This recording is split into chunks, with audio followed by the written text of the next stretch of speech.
Coming up on the Empowered Woman podcast. I have a gap, like I said before, but I'm using actually a lot of new and unique method. Like I wrote my first book in really for a memoir in a really unique way of dialogues and personification and third person. Welcome to the Empowered Woman podcast, the #1 show on personal growth, visibility, and profit for women entrepreneurs. If you're wanting to get empowered to be seen, stand out on social media, stages, TV, and more to make an impact with your voice in business, you're in the right place. I am so glad that you're here. My name is Marta Spurk, and I'm your host, empowerment coach, visibility and marketing expert, and all things motivation extraordinaire. Welcome again, and let's dive into today's episode. Hi, Odel. Thank you so much for joining me today. Hi, so happy to be here. Yay! So I connected with Odel over a year ago. It was one of my clients that recommended we connected because Odel is an amazing author and has an amazing story. And we hit it off right away. She joined a couple of my programs. She spoke at one of my in-person workshops here in Denver, and it was such a powerful talk that she delivered. And now I get to have her on the show to share about her story, about her book, and about her work as a writing coach. But she will tell us more. Tell us more, Odel, who you are, and tell us about who you are and what you do. So I was born in France, and I also lived in Israel for a while. And before 6 years ago, I moved to Colorado with my husband and my kids. And since then, I'm here. I'm an author. I'm a writing guide. I love to use the guiding because I love to guide people to actually write their own stories. And I'm writing all day long. Yeah. I love it so much. It's such a passion for you. Now I want to know, how did you get into writing and how did it come about to write your first book? I know it's a personal message and story to you. So share more with us.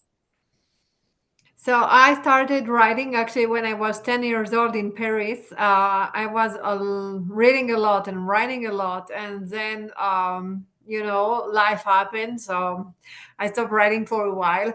But I always wanted to share about my adoption story. And for me, it was really the most important. All my life, I actually was obsessed. I need to write my adoption story. And a few years ago, I think 8 or 9 years ago, I get back to writing because I was in Sapir College in Israel, and I had a writing class at night, really late at night, and I decided it was time to get back to writing.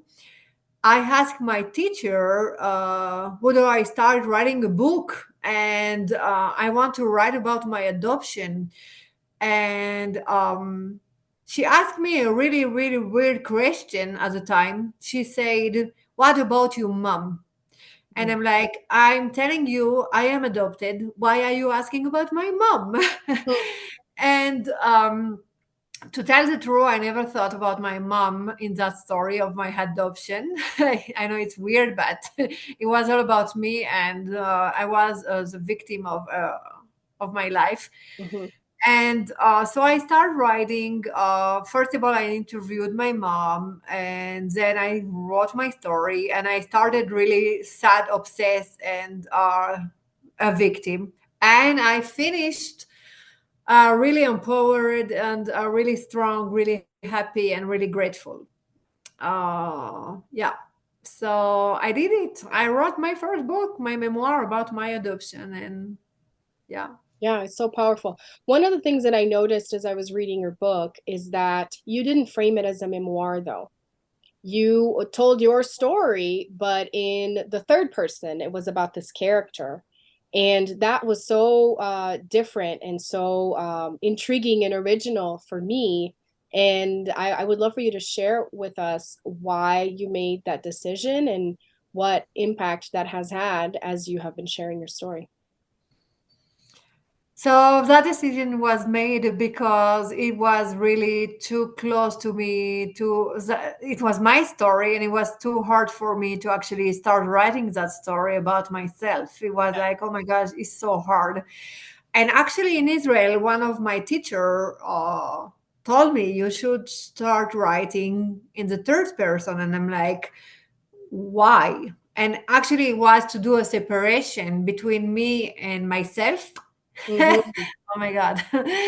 That sounds weird, but yes. So a separation to be able to write with a more objective way, more like, yeah, more clear way, more deeper, Yeah. to go deeper with my thought and my feelings. And actually I like it because I just start to following that character. So Mm, my character is named Esther, and at the beginning we are together writing, and then Esther start to being actually a real person mm, by herself, and she start going somewhere, and I'm following her writing, mm. and I call my editor. I'm like, I'm getting crazy. Yeah. Esther is writing the book, and I'm just following her.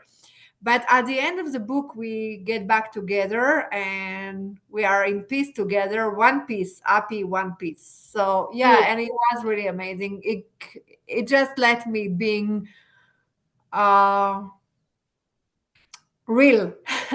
Oh, I don't know, authentic. Mm-hmm. Yeah. That is such a creative way of going about it, and like you said, empowering so that you could tell your story in a more objective way, but it's still your story and not let that stop you from continuing on. And now I'm curious, was it with developing this idea and going through this experience that you then decided to start guiding people? And I love that you use the word guide as opposed to coach, um, to get their story out and to really find within themselves the fact that we're all writers. I know that's part of your message, is to say we are all writers, even if you don't like writing or somebody in childhood said you're not a good writer. We all have this gift, and it's a matter of having a guide bring it out. So how did that transition come about of you then becoming a guide for people? I think that first of all, to be able to actually publish my own book, it was crazy because, as you said, as a girl, people always said, "Oh, you cannot do this, you should do that, and you are not good enough." And you were, oh my goodness. So first of all, to be able to publish my own book, it was like, wow, I did it. Yeah. Second, I can take off all of that weight of all that years I was feeling so bad with myself for being adopted. Yeah. And the first time I say I am adopted, I was already 40 something, 46. Yeah. First time in my life. I'm like, I am adopted and it's okay. Mm, So first of all, to get out of all that. And I think what I find, it was so powerful. I have to share with other people. Do it. Write your story. Don't be afraid. I find forgiveness and love and respect and everything I wanted in my life through that story. I mm. find everything because everything I was looking for was actually inside of me. And I think everyone need to do that. Everyone need to sit and write at least one story, Yeah. Marta. One, at least one. Yeah, because it's such a cathartic and powerful Yes. process. Yes. Now, as you know, the majority of the people that are listening right now and the people that listen to my show are entrepreneurs, women entrepreneurs. Yeah. And entrepreneurs are in a unique situation where, in many ways, they see writing and becoming an author as one of the milestones of business in establishing themselves as an authority, right? So, what advice do you have for people that understand that this is a big piece because it adds credibility to your name, but they may still be scared to tell their story? One, because maybe they have some hurts in the past that they don't want to share, kind of like you. Or maybe they think that there's nothing special. I hear this a lot, actually. People are like, I grew up in a normal family and there's nothing monumental about my life. why would I even write anything? So I'd love to hear your perspective on that. I think we all have a really special, unique story. Each of us, like, it's so special, and I want everyone to understand that you have an amazing story, an important story you need to share, because the world needs to hear your story. And I want to elevate that story and separate them for other people and give that, wow, it's so pretty, it's so beautiful. I'm amazed, but I think there are a lot of ways to start writing, and the first one is actually just take a piece of paper and a pen and actually just start to pull out everything you have inside of you, and not worried about um, what people will say and what people just take out everything, and at the end of the day you will figure out what to do with it. Yeah, I don't know. Yeah. what And, what was the question, Marta? and you are trained in a specific methodology. I would love Yes. you to share what this methodology is. You shared that the first step is literally get a piece of paper and start writing. But how does the methodology that you use work, so people can get a little bit more acquainted with it? So I have a certified guided autobiography. I know I'm saying that in French, not in English, but it's the same. It's GAB. And GAB, actually, I did that just after finishing my first book, and it's exactly what I did in my book. So it was amazing to actually connect the two pieces Wow. together. And so in GAB, we are not actually teaching people to write; we are just asking them questions about um, everyday life. Love, health, death. I don't know that, whatever in life, important work, a dream job, or everything, holidays, Christmas. We are just asking question, and the question are here to just motivate you to start thinking about your story, and you remember stuff, remember um part of your life, and just write, and don't be worried about anything else, just that.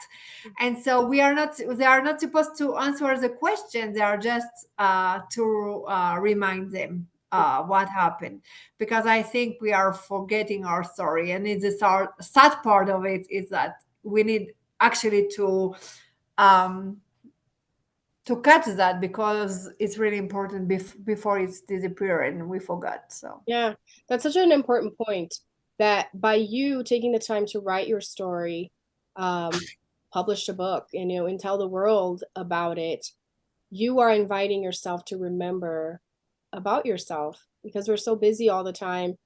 And that's why you get to the point when you think nothing special ever happened in my life. My gosh, that's such a lie.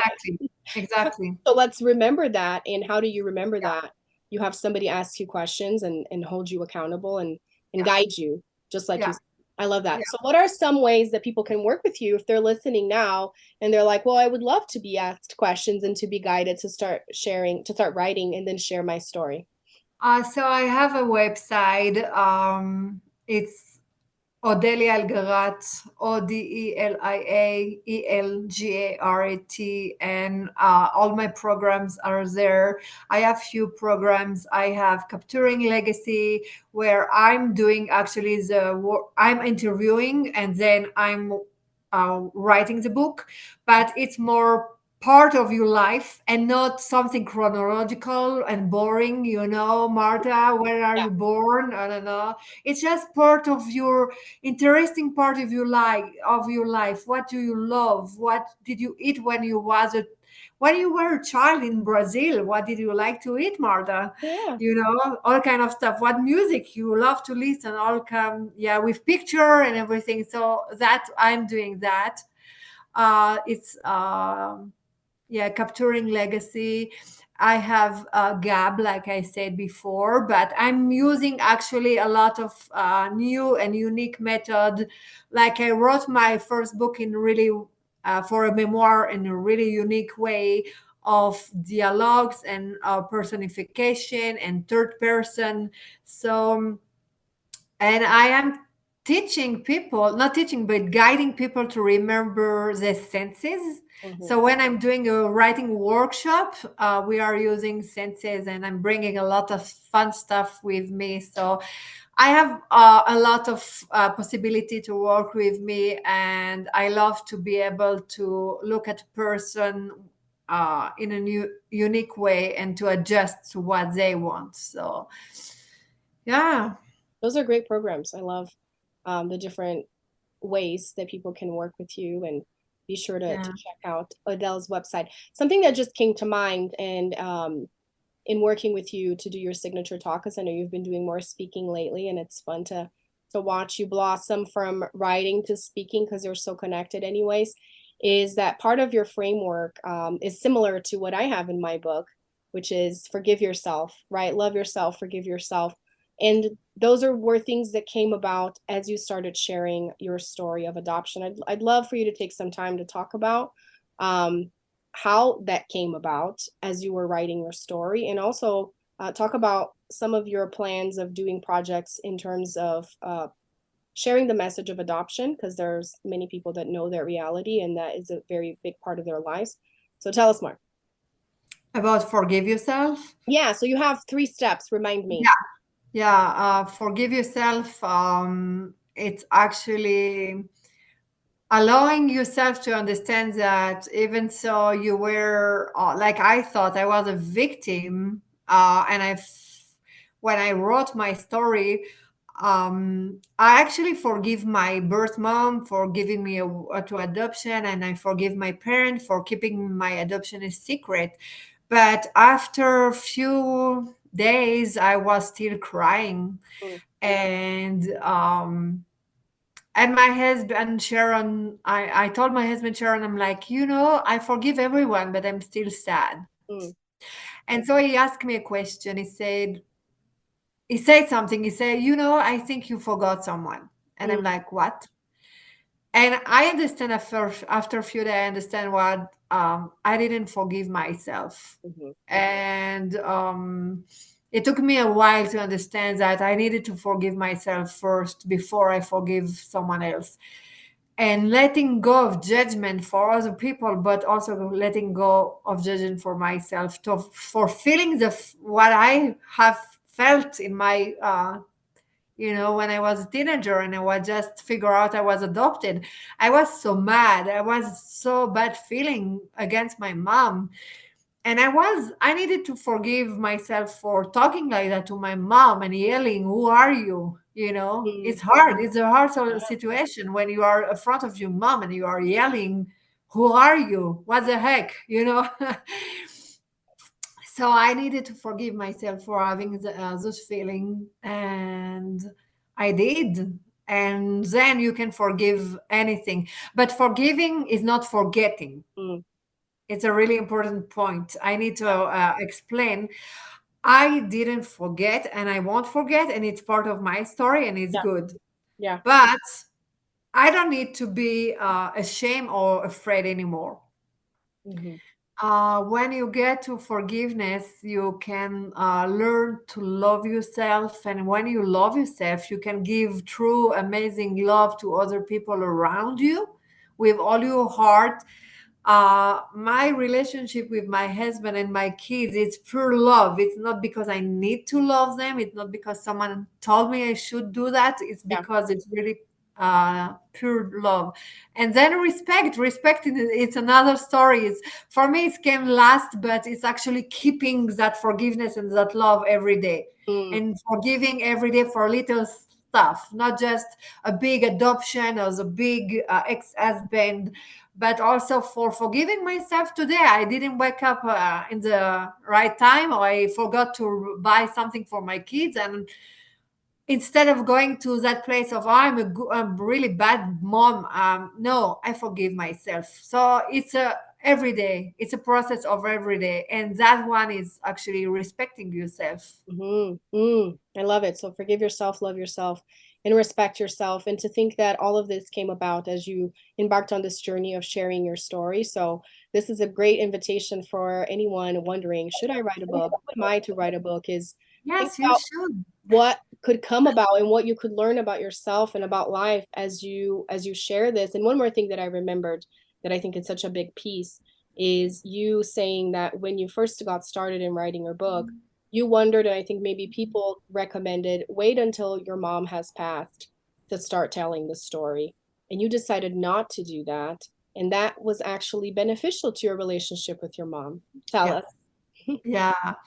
Yeah, people told me you're crazy to writing a book like that because it's really personal. And I told them that story for me is a reflection about my on me, on my family. Yeah. And I never knew my mom as a mom.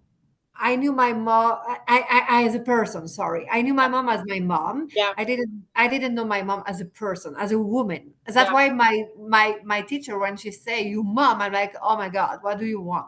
And she says she's a woman, she has feeling. And actually I interview my mom and I discover Mm, a woman. wow. And I can say not everyone has that chance of knowing your mom as a person, Yeah. not as your mom. And it's amazing. And yeah, and we were always in a really, really, really hard relationship with my mom. Really, always, conflict. Yeah. Sorry.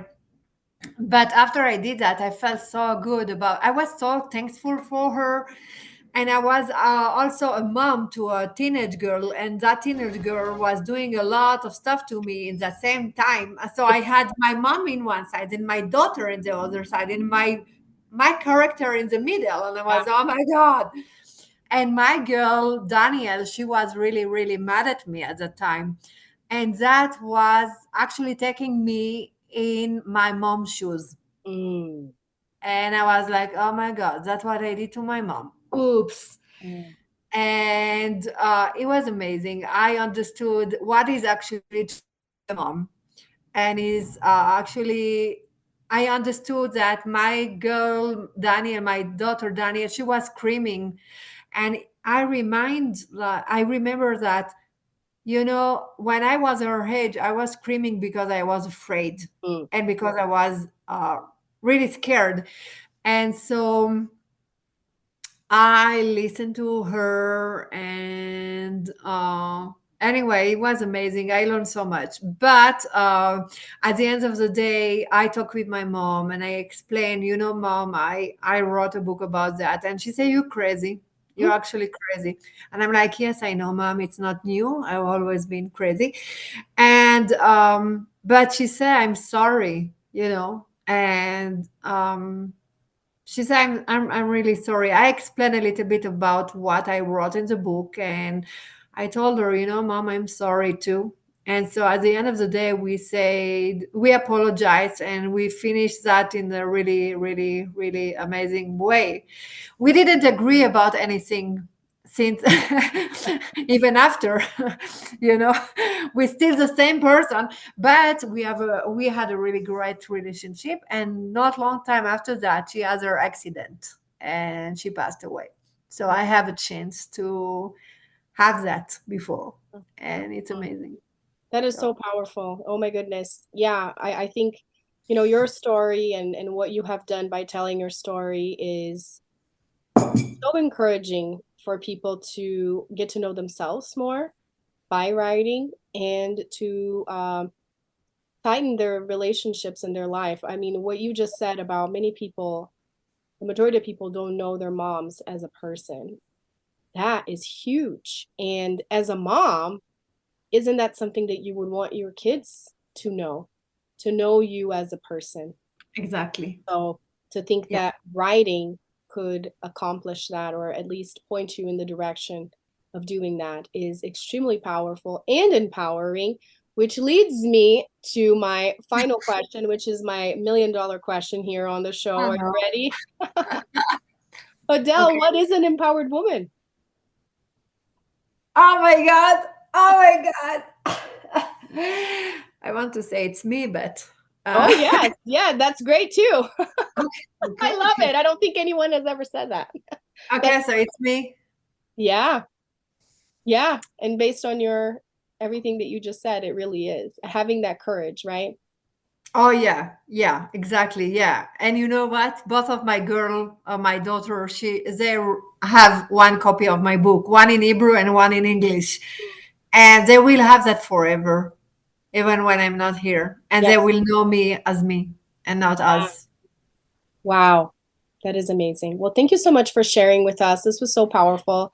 I will make Thank you. sure and people have access to your website in the show notes and also to your book because they need to go and read the whole story in its integrity and learn more about that message and hopefully also get encouraged to write their stories with your support. Thank you so much.